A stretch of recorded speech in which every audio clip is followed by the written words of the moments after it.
Hi friends, welcome to சனிபீஸ் world. நம்ம இன்றைக்கி ஒரு ரெஸ்டாரண்ட் ஸ்டைலில் ஒரு ஒயிட் சாஸ் பாஸ்தா தான் பார்க்க போகிறோம். எப்படி செய்யலாம் பார்க்கலாம் வாங்க. 200 கிராம் பாஸ்தா எடுத்து வச்சுருக்கிறேன். நான் இந்த மாடல் எடுத்திருக்கேன். உங்களுக்கு எந்த மாடல் பிடிக்குமோ நீங்கள் அந்த மாடல் எடுத்துக்கலாம். இப்போ இதை வாஷ் பண்ணிவிட்டு இதை வந்துட்டு நிறைய தண்ணி ஊற்றி நம்ம வந்துட்டு 1 ஸ்பூன் ஆயில் போட்டு இதை கொதிக்க வைக்கலாம். நம்ம போட்டதை விட டபுள் மடங்கு வரணும். அதுதான் இதுக்கான கன்சிஸ்டன்சி. இதை வந்துட்டு அப்படியே கொதிச்சிட்ருக்கட்டும். இதுக்கு தேவையான சால்ட்டு போட்டு நம்ம இதை அப்படியே வச்சுருவோம். இது வந்துட்டு கொதிச்சிட்ருக்கட்டும். இப்போ வந்துட்டு மீடியம் சைஸ் ஆனியனும் கேப்சிகமும் எடுத்திருக்கேன் ஒரு பீஸு. உங்களுக்கு கேப்சிகம் இன்னும் வேணும்னாலும் இன்னும் போட்டுக்கலாம். இப்போ வந்துட்டு பாருங்கள், நம்ம போட்டதை விட டபுள் மடங்கு கொதிச்சு வந்துச்சு. நம்ம ஆயில் சேர்த்தனால அது ஒன்று ஒன்று சேராமல் அழகாக நீட்டாக வந்திருக்குது. இப்போ இதெல்லாம் கட் பண்ணிக்கலாம். பூண்டும் வந்துட்டு நான் பெரிய சைஸாக 4 பல்லு கட் பண்ணி வச்சுருக்கேன். ஸோ இதெல்லாம் தான் நம்ம போட போகிறது. இப்போ வந்துட்டு இதுக்கு மேலேயும் வெஜ்ஜஸ் போடலாம். ஆனால் வந்துட்டு இது மட்டும் போட்டால் தான் வந்துட்டு ஒரு இட்டாலியன் ஃப்ளேவர் கிடைக்கும். ஸோ இந்த அளவுக்கு தான் நான் போட போகிறேன். நல்லா பார்த்தீங்களா, பாஸ்தா எவ்வளோ அழகாக உதிரியாக அழகாக வந்திருக்குது.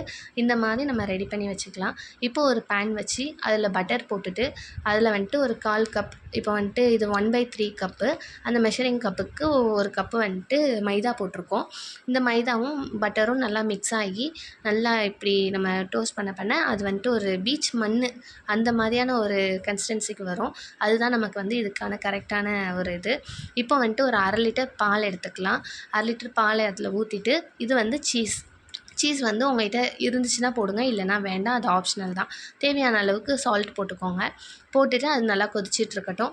இங்கே நம்ம இன்னொரு பேனில் பட்டர், இது வந்து ஹோம்மேட் பட்டர் தான், வீட்டிலே ரெடி பண்ணது. உங்களுக்கு கடையில் கிடைக்கிற பட்டரும் நீங்கள் யூஸ் பண்ணிக்கலாம்.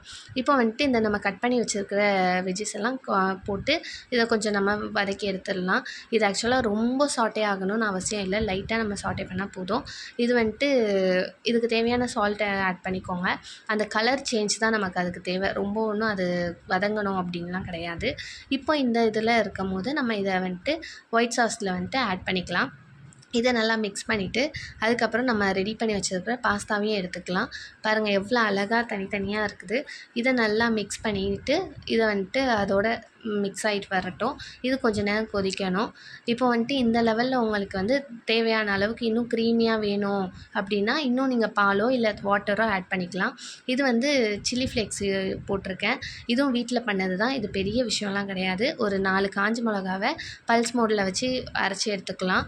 அது போட்டாச்சு. இதுக்கு ரொம்ப ரொம்ப ரொம்ப ஸ்பெஷலானது இந்த ஒரிகானோ தான். ஒரிகானோ சீசனிங் பற்றி எல்லாருக்குமே தெரியும். நம்ம பீஸா டாப்பிங்க்கெலாம் யூஸ் பண்ணுவோம். அதுதான் வந்துட்டு இப்போ போட்டிருக்கேன்.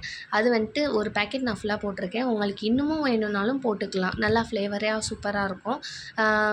இதுதான் வந்துட்டு இப்போது நமக்கு ஒயிட் சாஸ் பாஸ்தா சூப்பராக ரெடி ஆகிடுச்சு. ஸ்மெல்லே செம்மையாக கமன்னு வருது. நீங்கள் வந்துட்டு அப்பப்போ செய்ய வேண்டாம்.